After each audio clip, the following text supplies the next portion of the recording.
구독, 좋아요 눌러주세요. 안녕하세요. 슈르의 평생투자 슈르입니다. 코스피 지수가 어느덧 2030포인트를 돌파했습니다. 정말 가파르게 반등을 하고 있는데요. 그런데 이런 생각이 드시는 분들이 아마 많으실 거예요. 왜 이렇게 내 종목은 안 오르는 건가? 이런 생각을 하시는 분들이 많으실 것 같아요. 분명히 코스피 지수랑 코스닥 지수는 엄청나게 올랐는데 내 종목만 왜 안 오르는 거냐? 나는 역시 투자를 못하는 건가? 이런 생각이 들고요. 또 요즘 잘 나가는 업종으로 갈아탈까? 이런 생각이 들어서 또 갈아타면은 또 그게 또 안 오르고 이런 경우가 많으실 겁니다. 그럴 때일수록 생각나는 책이 있죠. 바로 모든 주식을 소유하라 라는 책인데요. 존 보글의 책인데 인덱스 펀드에 관한 책입니다. 워렌 버핏도 그냥 일반적인 사람들, 일반적인 투자자들은 인덱스 펀드를 하는 것을 추천했습니다. 이 책도 여기 보시면은 워렌 버핏이 주주들에게 추천한 책이라고 하죠. 워렌 버핏도 인덱스 펀드를 일반 사람들에게는 추천을 하는 거죠. 그러니까 이 주식 저 주식 선택하고 갈아타려고 노력을 하지 말고, 또 이제 시장 타이밍을 저점과 고점을 잡으려고 노력하지 말고 그냥 인덱스 펀드, 전 세계의 모든 주식을 소유해서 계속 유지해 나가라는 겁니다. 이번 코로나 최저점에서 코스피 지수 전체를 그냥 샀다면은 40% 수익률이 나왔겠죠. 지금까지 코스닥 전체를 샀다면은 70%의 수익률이 나왔을 거고요.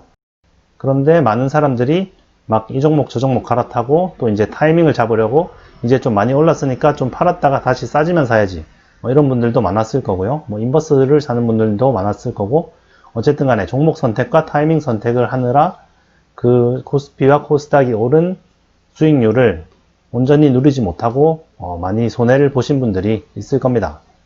인덱스 펀드가 왜 좋은지 이 책의 서두 부분에서 좀 하나의 이야기가 나옵니다. 그 이야기를 한번 제가 옮겨 드리겠습니다. 옛날 옛적에 슈르 가문이라는 가문이 있었습니다. 책에는 다른 이름으로 고트락스 가문이라고 나오는데, 고트락스 가문은 뭔가 이름이 어려우니까 슈르 가문으로 바꿔서 얘기를 해보겠습니다.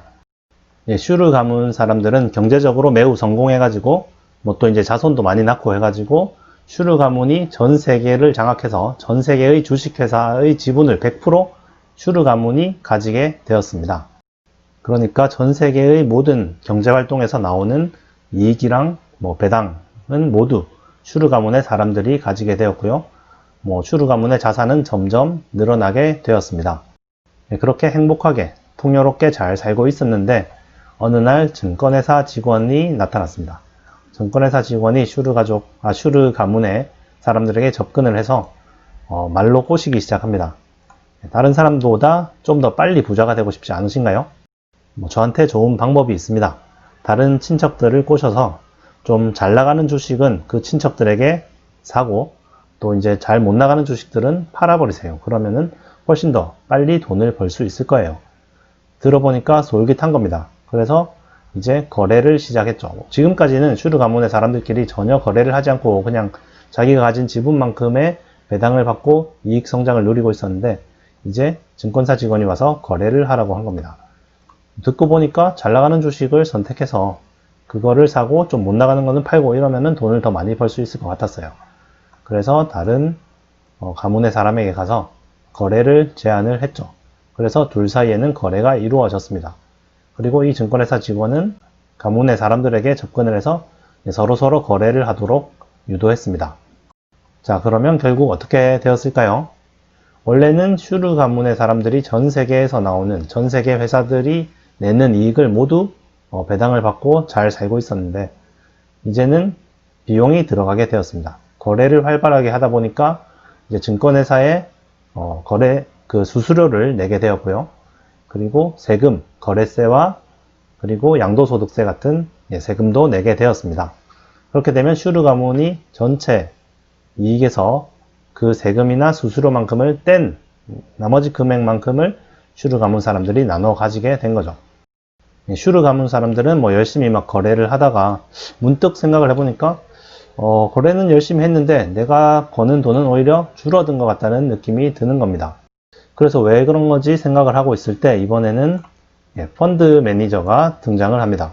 펀드 매니저가 등장을 해서 그렇게 아무 종목이나 사고 파니까 돈을 잃는 겁니다.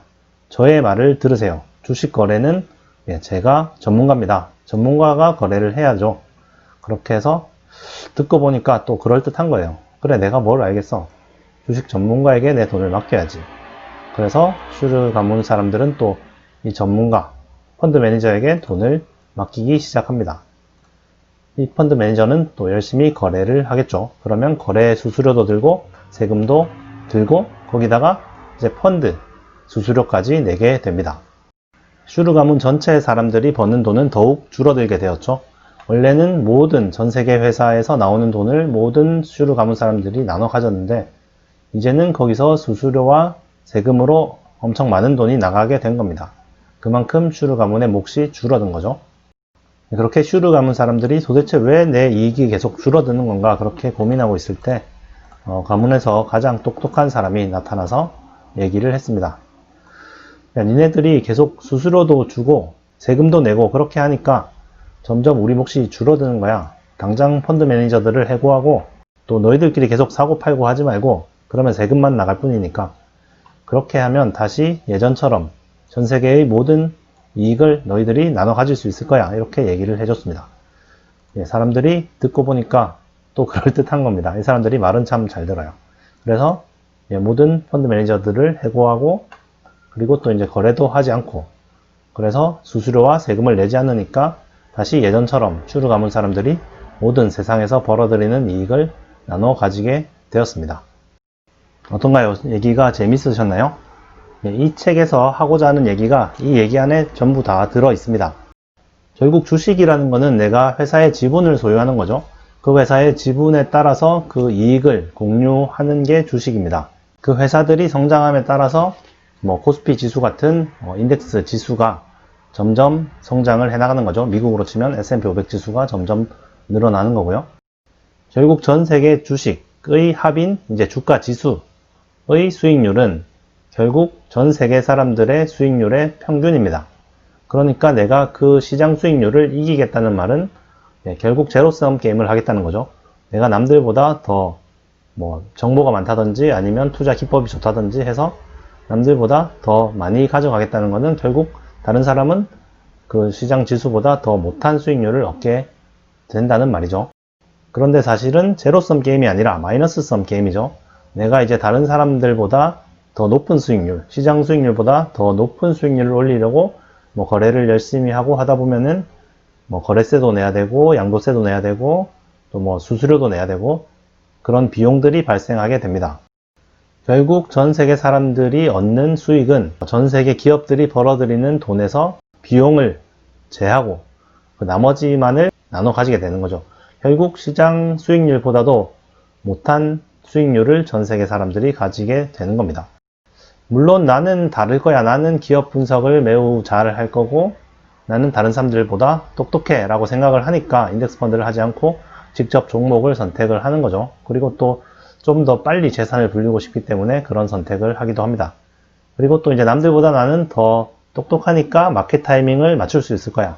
내가 저평가라고 생각할 때 사고 고평가라고 생각할 때 팔 거야. 이런 생각을 하면서 다들 거래를 시작합니다. 하지만 이 책에서도 나오다시피 전 세계 전문가들, 펀드 매니저들조차도 시장 수익률을 따라가지 못하는 펀드가 훨씬 더 많습니다. 1년으로 봤을 때는 시장을 이기는 펀드들이 많죠. 그거는 근데 그냥 우연이죠. 2년, 3년, 4년, 5년 계속되다 보면은 결국 시장을 이기는 펀드는 거의 남아나지 않게 됩니다. 밥만 먹고 주식만 하는 사람들, 리서치를 열심히 하고 팀을 이루어서 기업에 대해서 조사하고 거래 기법에 대해서 연구하고 그런 사람들이 운영하는 펀드 수익률조차도 시장 수익률을 못 따라가는데 과연 내가 시장 수익률을 이길 수 있을까? 라는 생각을 한번 꼭 해보셔야 됩니다.